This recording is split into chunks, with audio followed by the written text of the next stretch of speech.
この動画は過去動画の再放送です。途中紹介されている別動画は、現在アップされていないものもあり、リンク切れしている場合がありますが、ゆっくり再アップしていきますのでお待ちくださいね。それではご覧ください。こんにちは、斉藤直樹です。今日はですね、絵で成功したい人は絶対にこれをやった方がいいよっていう行動を5つ紹介していきたいと思います。すごくよくある質問で、こういうのがあるんですよ。絵を上手くなりたい人が、あるいはイラストレーターになりたい人が、今のうちに取り組んでおいた方がいいことはありますか？いや、これですね、あります。というか、正確に言うとですね、その当時はあまり意識せずにやっていたことなので、自分としては当然のことをやっていただけなんですが、思い返してみると、この行動があったおかげで、それが今の自分に繋がっているなって強く思う行動があるんですよ。この動画を見ていただければ、今やっていることが自分のためになっているのか不安、あるいはどんなことをしたら理想に近づけるのかわからない、といったお悩みを払拭していただけて、そうか、こういう風にしたら絵が上手くなれるのか、もしかしたら自分もクリエイターになれるかも、そんな風に自分の目標に近づくためのきっかけにしていただけると思います。ぜひ最後までお付き合いください。それではもう早速結論いっちゃうんですが、絵で成功したい人はこれをやった方がいい5つの行動。こちらですね。画材屋に立ち寄る。たくさん落書きする。自分の絵に投資する。考える前にとりあえず首を突っ込む。人に頼る。これはですね、ちょっと下に行けば行くほどレベルが高くなっていくんですが、まずは軽めのところからご紹介していきます。それでは早速行ってみましょう。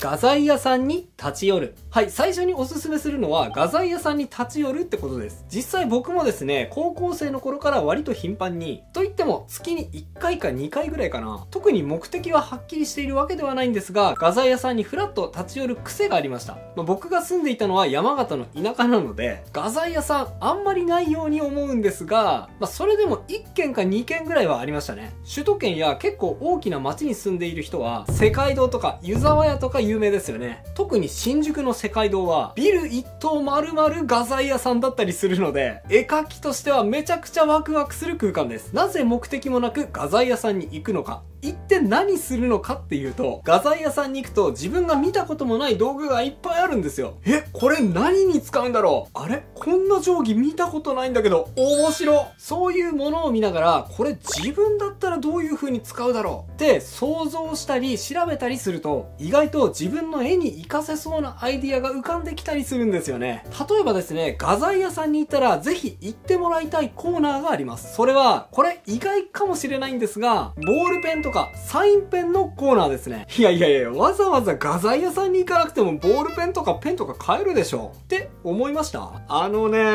それ完全に間違ってますよ。いや、ですね、画材屋さんのサインペンコーナー、行ったことがない人はぜひ行ってみてほしいんですが、めちゃくちゃ色々なペンがあって、しかもそれで試し書きをできるところも多いんですよね。しかも実際に書いてみると、もうそれぞれの書き味がもう全然違うんですよ。すっごく細くて硬い書き味のペンだったり、逆に太くてしっかりとした書き味のペン、筆圧で濃淡が表現できるペンだったり、あとは単純に金とか銀とか特殊な色を表現できるペン、あとは書いたところがモコモコモコって膨らんでくるペンとかね、そういう変わり種もあったりしますよね。そこまで特殊なペンじゃなくても、ペンの種類によって書いている感覚が本当に変わります。書き比べてみるとわかるんですが、それによって湧いてくるイメージも相当変わってくるんですよね。で、いろいろ試しているうちにですね、うわ、このペンだったら俺絶対にいい絵描けるわっていう一本に出会えたりするんですよ。ちなみに僕が気に入っているペンはこちら、呉竹っていうところから出ている筆心地っていうサインペンなんですが、これね、書き味がちょっとだけ筆心地、筆っぽく強弱がつけられるところが最高なんですよね。いやー、でね、もうこういうペンを発見して、そして買って帰る時のワクワク感たるやないですよね。このペンでどんな絵描こうかな。ペン一本だけで不思議なほど想像力が湧いてくるんですよね。しかも実際にめっちゃいい絵が描けちゃったりするからやめられません。こういう体験にすごく助けられて、絵に対する情熱を保つことができ、結果的には絵が上達、そして結果プロになることができた。僕はそう考えています。画材屋さん、そういえば行ったことあんまりないなっていう人はぜひ行ってみてください。たくさんの想像力、そしてモチベーションが湧くきっかけにしていただけるはずです。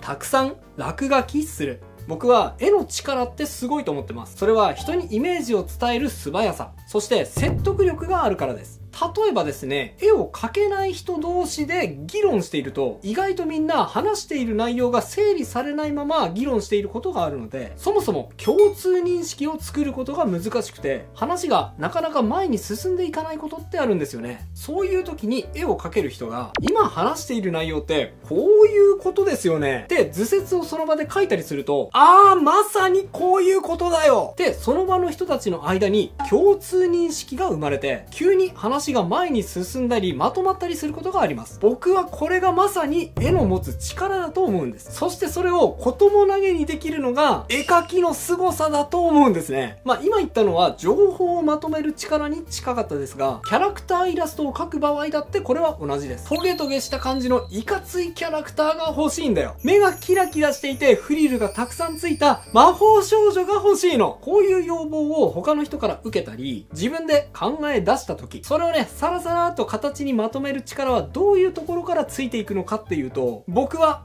落書きだと思うんですね。普段から落書きをすることでイメージを形にする力は磨かれます。なので、そういう習慣をつけておくことが絵描きにとっては大事なんですね。じゃあどうやったらその習慣がつくのかっていうと、これはもう簡単です。何か思いついたらすぐに描き始められる準備をしておけばいいんですよ。家だったらコピー用紙をすぐに取り出せる場所に置いておくとか、外出の時にでもスケッチブックや小さなメモ帳でもいいから持っていくとか、今だったら iPadとか Apple Pencil を持って行ってもいいかもしれませんね。そうやってすぐにパッと絵を描き始められるようにしておく。そのようにして日々落書きを繰り返すことでイメージを形にする力はぐんぐんと磨かれていきますし、何よりも僕が大事だと思っているのが、これは一言で言うと気軽に描き始められる自分を作るってことです。絵が上手くなるにはまずはこの気軽に描き始められる自分を作ることが非常に重要なんですね。これはなぜかというと、絵を描けない人って別に本当に絵が下手。下手な人も多いでしょうが、というよりはどちらかというと、下手な絵を描いてバカにされるのが怖い人の方が多いんですよ。バカにされるのが怖いから絵が描けない。絵を描かないから上手くもならない。絵が下手っていうのは要するにそういうことだと思うんですね。たとえ現時点で下手な人でも気軽に描き始められる習慣がついている人って、もうそれだけでどんどん上手くなっていくはずだと思うんですよね。でも恥ずかしいからといって絵を描くことを躊躇してしまう人は、これは上手くはなりません。当然ですよね。絵は最終的には描かなければ上手くはなりませんから。なのでまずはすぐに描き始められるように紙とペンを身の回りに用意しておく。そして気軽に描き始められる自分を作るためにたくさん落書きすること。そうすることでイメージを形にする力がどんどんついていきます。ぜひ取り入れてみてくださいね。自分の絵に投資する。絵で成功するためにやった方がいいこと3つ目は、自分の絵に投資するってことです。もっと簡単に言うとですね、絵に関することだけにはお金をいくらでもかけると決めちゃうことです。こういうことを言うと、いや、それは斉藤さんが大人だからそういうこと言えるんだよって思うかもしれませんが、僕は自分でアルバイトができるようになった高校生の頃から、そのスタンスは変わらないですね。僕は16歳の時から自分でアルバイトをして、だいたい月で4万円ぐらい稼いでました。新聞配達とコンビニのバイトですね。当時時給がすごく安くて、しかも僕は山形出身なので、山形のコンビニバイトで当時時給640円ぐらいでした。今考えるとめちゃくちゃ安いでしょ。それで月4万円稼ぐのも結構大変だったんですが、そのお金全部絵に対する投資に使ってたんですね。何ヶ月もお金を貯めて、それで20万円ぐらいするパソコンを買ったり、ペンタブレット、その他の周辺機器を買ったり、あとはお絵描きのソフトも今よりも全然高くて、フォトショップ、その当時はもう15万円ぐらいしたんですが、これも自分で買ってました。絵以外のものに関しては全然お金をかけなかったですけどね。服とか全然買ったことなかったですし。じゃあなんでそんな極端なお金の使い方をしたかっていうと、当時はとにかく早く活躍したいとか、少しでもプロの絵に近づきたい一心でやっていたことだったんですけど、でも今考えるとこう言えると思います。お金を能力と時間に変換していた。ちょっとこの言い方かっこよくないですか？でも当時から僕はこれがなんとなく分かっていました。ものすごく偏ったお金の使い方をしているように他の人からは見えるかもしれないけど、でもこのお金で買った機材、ソフト、そのまま未来の自分のためになるな。そしてそれはいずれ自分を助けてくれるようになるだろうな。そして実際にそのおかげで僕はその当時まだ珍しかったホームページ制作にいち早く取り組むことができましたし、それがきっかけで僕の作品がゲームのアートディレクターさんの目に留まることができ、そして19歳でプロの道に進むことができました。まさに能力アップと、そして早いうちにデビュー、時間に変換したわけです。多分ですね、あの時、お金ないし、もったいないから、これ本当は欲しいけど、でも今は我慢しよう。なんて判断をしていたら、今、絶対にこう慣れていません。少なくとももっともっと遅い滑り出しだったでしょう。僕が今のような活動をできているのは、高校生の時から同じスタンスで、絵に関することだけにはお金をいくらでもかけるというスタンスを持っていたから。そしてそのお金を能力と時間に変換していたからなんです。この考え方、取り入れてみてはいかがでしょうか。考える前にとりあえず首を突っ込む。そして4つ目。これはですね、もう非常にシンプルです。どんなことに関しても考える前にとりあえず首を突っ込むことですね。僕は約20年間プロとしてやってきて、その中でいわゆる成功者と呼ばれるような人たちを見ていると、ある共通点に気づきました。それはですね、もうとにかく行動に移すのが早いってことですね。例えば、イラストレーターのアメリカさん。主戦なしイラストの描き方や、ピクミンのイラストでも有名なイラストレーターさんです。彼はもうね、行動力の塊ですね。例えば僕が YouTube の動画を始めて数ヶ月の頃だったんですが、アメリカさんに声をかけられたんですよ。斉藤さんすごいですね。動画めちゃめちゃ伸びてるじゃないですか。僕も動画に興味があるので、ちょっと教えてくださいよって。でね、アメリカさんってすっごく忙しい方なので、僕はそんな暇ないだろうなって、話の種ぐらいに聞いてるんだろうなっていう風に思ってたんですよね。でも結構真剣に、そして具体的に聞いてくるので、その時はかなり細かいところまでお話しさせていただいたんです。そしたらですよ、ある日 Twitter を見てみたら、YouTube で配信します、見に来てくださいねって自分の動くアバターまで用意してライブ配信本当に始めちゃったんですよね。アメリカさんめちゃくちゃ忙しいはずなのに、この期間によくこんな準備までしたな、すげえってね、めちゃくちゃびっくりしました。それと同時に思ったんですね。確かにアメリカさん動画だけじゃなく色々なところですぐに行動に移す人だったな。ファンアートが仕事になると思うや否や、色々なファンアートを描いて、ドラクエの絵だったりマザーの絵を本当に仕事にして見せたり、かと思いきや教育分野で動画コンテンツが熱いと見るや否や、京都芸術大学の客員教授を引き受けて教育業を始めちゃうっていう、行動力ズバ抜けてる人だったなって改めて気づかされたんですね。で、そういう結果をたくさん出せる根底には YouTube 始めたいんですよって言ってからのこのスピード感、この行動力があるからこそこれだけのたくさんの結果が出してこれたんだなって、その時アメリカさんの恐ろしさをまざまざと感じたんですね。いや多分ですね、普通の人ってもうちょっと慎重になると思うんですよね。YouTube やるのはいいけど、でも変なことになっちゃったら嫌だな、誰か親戚にバレたらちょっと気まずいかもなんていう風に、まずはリスクを考えがちだと思うんですが、多分アメリカさんのように行動力がある人って、リスク全く考えないわけじゃないと思うんですが、それよりもまずは行動、実際に行動に移してから考える、そしてやりながらブラッシュアップしていくっていう順番だと思うんですね。だからその行動量に伴ってたくさん失敗もするけど、それ以上に結果も出すことができ、そしてそれだけで周りと差をつけることができるんだろうな、そんな風にアメリカさんの姿を見ていて感じたんですよ。考える前にとりあえず首を突っ込む、口で言うのは簡単なんですけど、僕も忘れちゃいけないなって日々強く思っています。人に頼る。でね、最後、ちょっとこれは最近になってようやく僕も少しだけできるようになってきたっていう、そのぐらいクリエイターにとっては難しいことだと思います。でも多分これができないとなかなか活動の幅を広げていけないっていうぐらい、そのぐらい重要なポイントだと思うので、よく聞いてください。それは何かというと、人に頼るっていうことです。絵だけじゃなく、おそらくクリエイター全般的に言えることだと思うんですが、物を作る人ってこだわりがすごく強いですから、人に頼るっていうことが苦手な人が多いです。こういう僕もですね、人に何かをお願いすることってすごく苦手で、頼むぐらいなら自分でやった方が早いって思っちゃって、全部自分で抱えちゃうことの方が多かったんですね。でも自分だけでやれることって限りがあります。僕もですね、最近ようやく、自分だけだったら大したことできないなってすごく感じることが増えてきました。例えば身近なところで言うと、この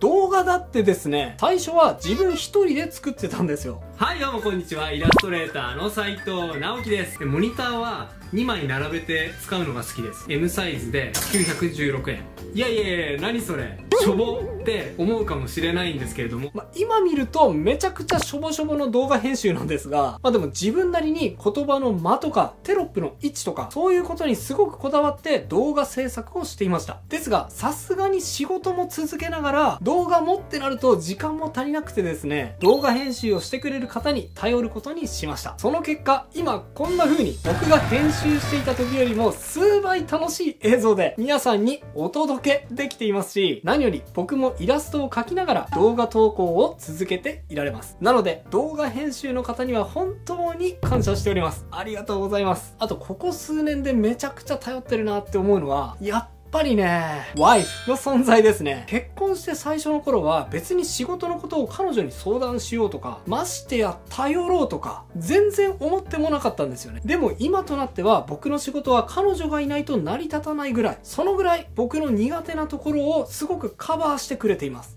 例えば僕は絵を描いたり、物事を楽しそうに伝えたり、計画を練ったり、それを仕事にすることって得意なんですが、税金の計算とか、契約関係とか、書類作成とかめちゃくちゃ苦手なんですよね。最初は誰かに頼るのがすごく苦手な僕だったので、こういうことも全部自分でやるしかなかったんですが、私がやってもいいよってね、言ってくれて、それ以来そういうことは全て彼女にお任せするようにしているんですね。しかもね、大事なお金を管理するわけだから、せめて簿記の資格を取っておかなきゃとか言って、去年ですね、簿記2級の資格を取ってくれて、しかも今年は1級にチャレンジするらしいんですね。すごい頑張りや、仕事のサポートももちろんなんですが、そういう姿を見ていてね、いやー、この人と出会えて本当に幸せだったなって思うんですね。ワイフ、僕と結婚してくれてありがとね。他にもね、いろいろなプロジェクトで僕が頼らせてもらっている人、かなり多いんですが、ちょっとね、現在進行中のプロジェクトも多いので、具体的には紹介できません。本当はしたいんですけどね。でも、そういう周りの人たちと共に、めっちゃハッピーになるっていうことが今の僕の目標です。そういったサポートがあるから、僕は僕の得意なことに全力投球できますし、活動の幅も広げていけるんですね。本当にありがとうございます。クリエイターはどうしてもこだわりが強いので、一人で何でも抱え込みがちですが、人に頼ることで自分だけではできないことも実現させられる可能性があります。ここは自分にしかできないけど、でもここは他の人に頼ってみるか。時にはそういう可能性を考えてみることで道が開けることも多いはずです。ぜひこの考え方取り入れてみてはいかがでしょうか。以上が今日僕が伝えたかったことです。いかがだったでしょうか。また今回は絵で成功したい人はやった方がいいことを紹介しましたが、逆にこれをやっちゃうと失敗しちゃうかもよっていうやらない方がいいことを紹介した動画、真似しちゃダメ間違ったお絵描き講座もあります。興味がある方はこちらも合わせてチェックしてみてくださいね。大切な情報を忘れずにお届けするためにベル通知オンの設定もよろしくお願いします。それではまた次回の動画でお会いしましょう。バイバイ。ということで再放送をお届けしました。いかがだったでしょうか。新チャンネルのチャンネル登録と高評価もよろしくお願いします。